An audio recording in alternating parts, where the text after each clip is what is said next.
Hello knitters! Welcome back to my channel. I'm Riza Knits.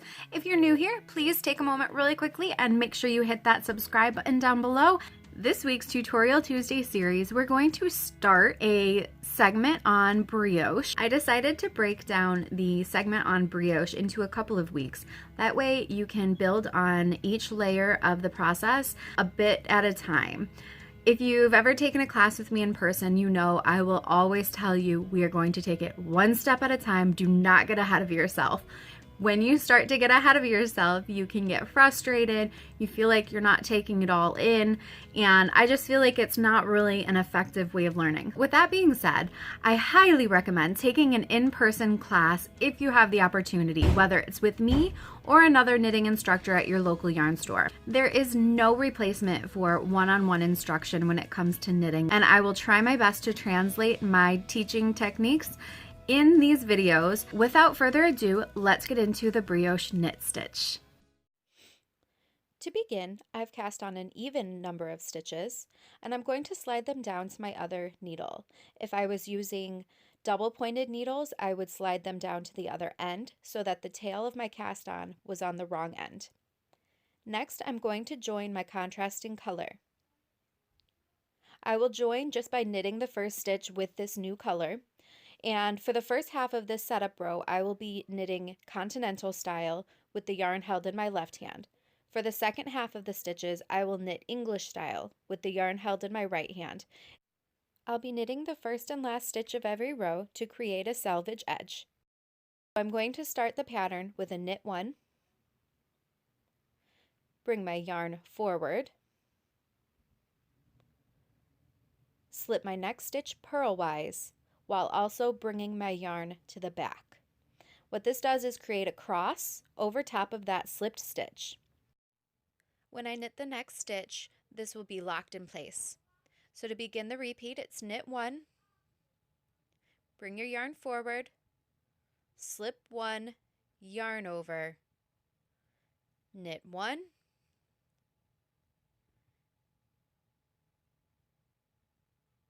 yarn forward, slip 1, yarn over,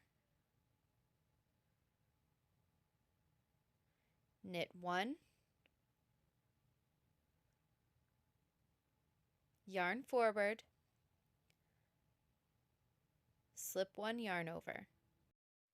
These 2 stitches are all you need to know to create your foundation row.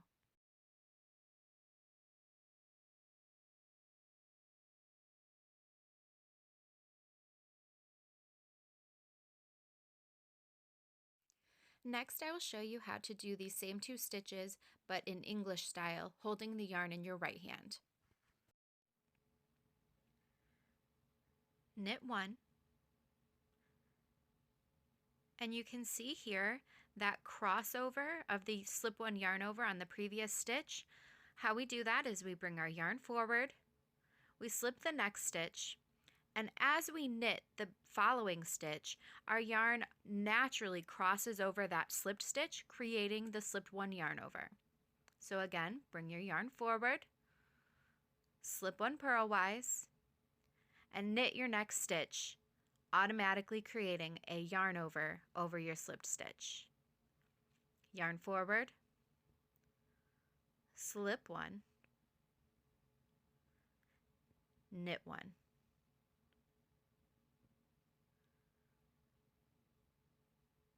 Yarn forward, slip 1, knit 1.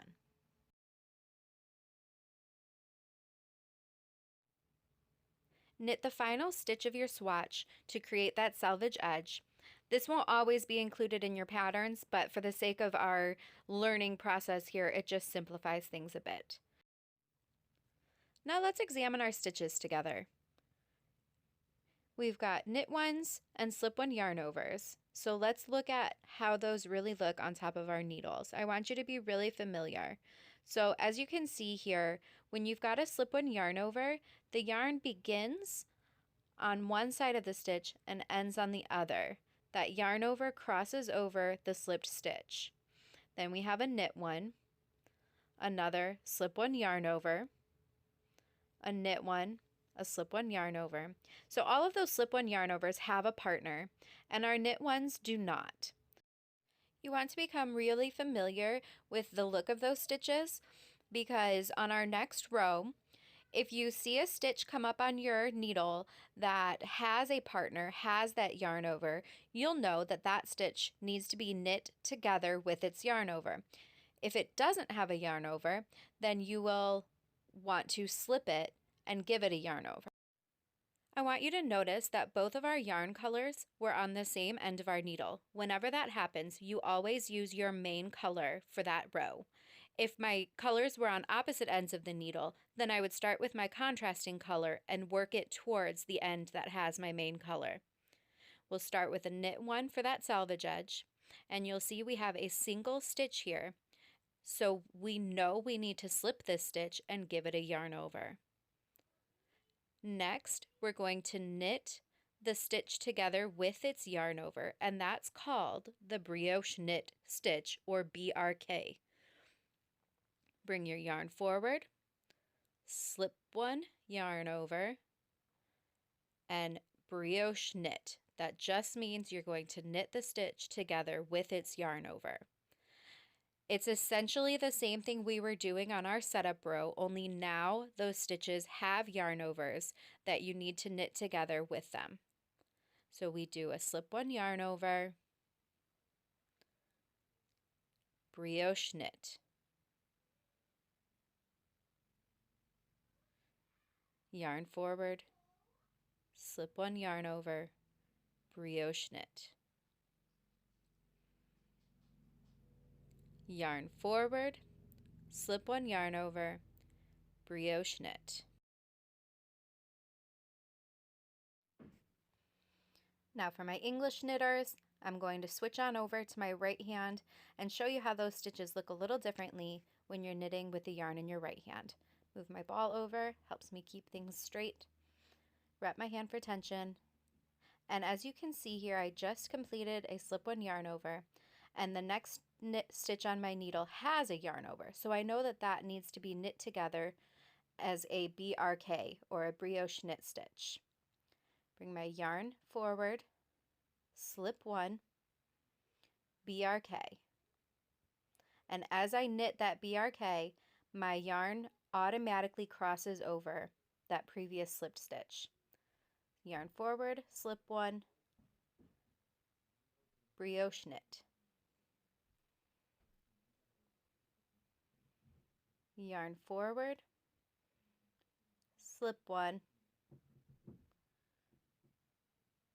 and again you'll see, just like as before, our yarn will automatically cross over that slipped stitch as we bring it to the back to knit the next BRK.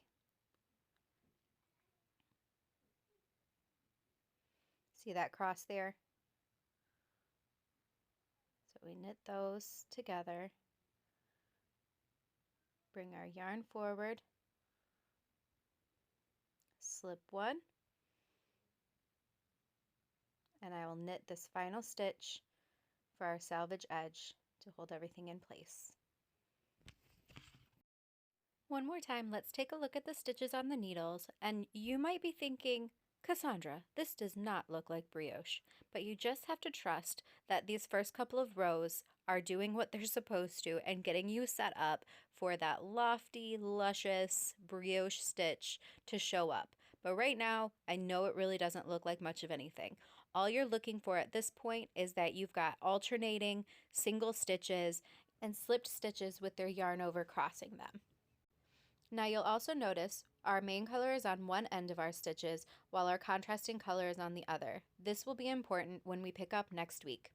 If you found this tutorial helpful, please be sure to give it a like down below and also subscribe before you go. I will be posting my Tutorial Tuesdays every week. You can now also show your support in a more tangible way by making a small donation to my Ko-fi account at ko-fi.com/RizaKnits. Don't forget to follow me on Instagram, and I will see you guys next time. Bye!